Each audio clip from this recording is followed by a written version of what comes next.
there everyone, today I'm going to be showing you guys how to make these Amphibia charms, so let's get started! So first up is Hot Pop. For his body color I just took a little bit of yellow and a whole lot of red and I mixed those two together until I got this nice dark orange color. And then I'm going to shape that into a bit of a square. But yeah, I'm going to first start by smushing the orange clay down just a little bit.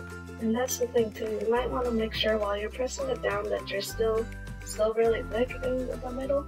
And you're just going to press it into the table a couple of times until you get a nice square shape, since his head is a bit square shaped. And while I'm actively sculpting it into a square, I'm going to be comparing it to the Amphibia that I made in a separate video. I just wanted a little bit of consistency with his size compared to everybody else, so that's why I did that.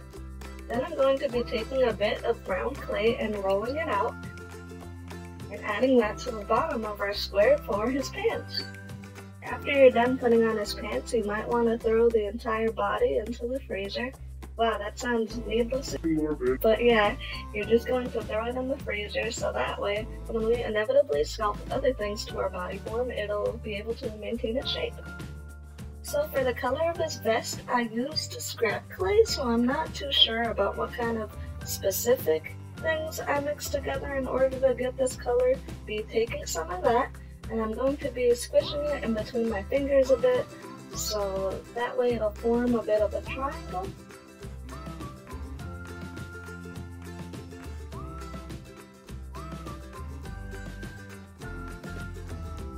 But yeah, once you pull them out of the freezer again, you're just going to take your little vest piece and you're going to smush it over top. And then you're going to take your ball tool, press it into the vest shape, and then you're going to take a little bit of gold clay and you're going to add it in to the vest hole, so that way it'll make the button that he has on his vest. So next you're just going to be taking some of this turdish looking gray clay. This is another piece of scrap clay that I had lying around.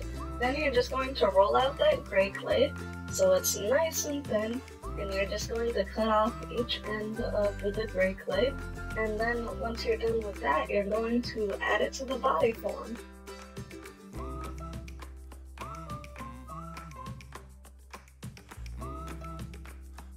So for the little top flip, lapel part of his coat, whatever this part would be called, you're just going to form that part how you formed the vest. And then you're just going to stick it onto the coat. Next we're going to take a bit of our orange clay from earlier and we're going to mix that in with some white. So that way we'll have a lighter shade of orange for the mouth part of his body, I guess you could say. That was a really weird way of putting that, but that's the best way I could get my point across. Anyway, you're going to add the light orange clay to the rest of the body form, and then you're going to pop that in the freezer for about 10 to 20 minutes.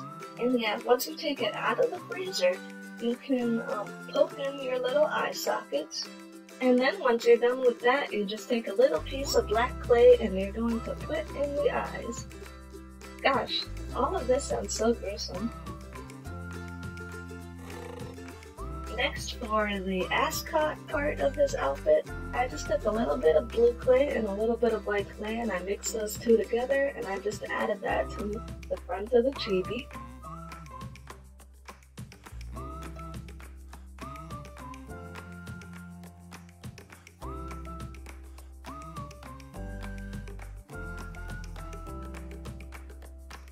Then I took a ton of white and a little bit of black and I mixed those two together to get a nice light gray for his hair.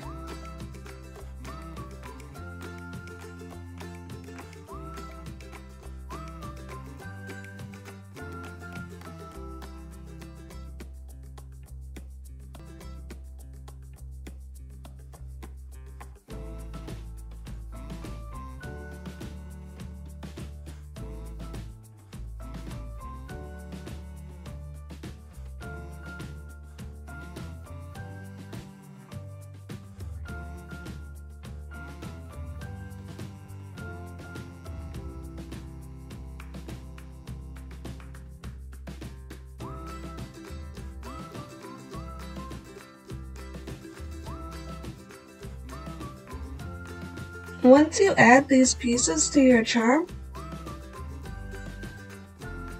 add in an eye pin and set it aside. Next, we're going to be working on everybody's favorite kindergartner, Polly Planter. So for Polly's body form, I mixed a lot of white and a little bit of purple and a little bit of red together, so that way I'd be able to get this nice purplish color. And yeah, I'm going to be forming that into a ball, again measuring and making sure that she's not as big as Anne or as big as Sprig, just so I could maintain a little bit of accuracy with these little chibis. I poked in her little eye sockets,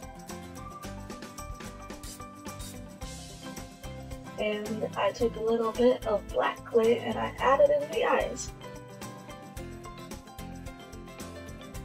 And then I took a little bit of yellow clay. I didn't mix anything into it because I thought the color was fine the way it was.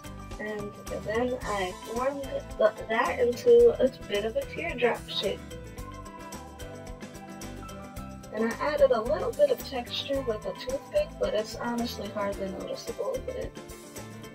Point is, once you're done with the little teardrop shape, you're going to take a little bit of the yellow color and you're going to mix that in with some white, and then you're going to form that clay into little dots, and then you're going to put those little dots all over our teardrop shaped bow piece.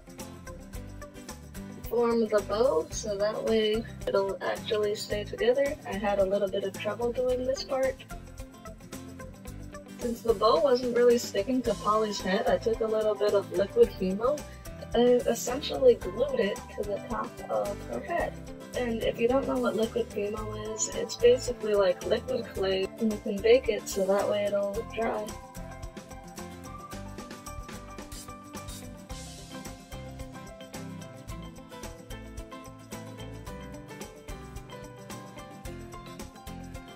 But yeah, once I'm done with these two pieces, I'm just going to put them in the oven to bake according to the package instructions. Be sure that you keep an eye on them during this whole entire process because I wouldn't want your house to burn down, personally.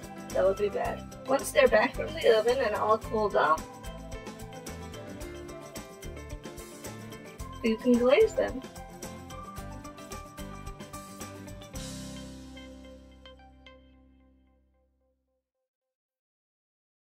And then you're done. That's it for now. Bye, guys.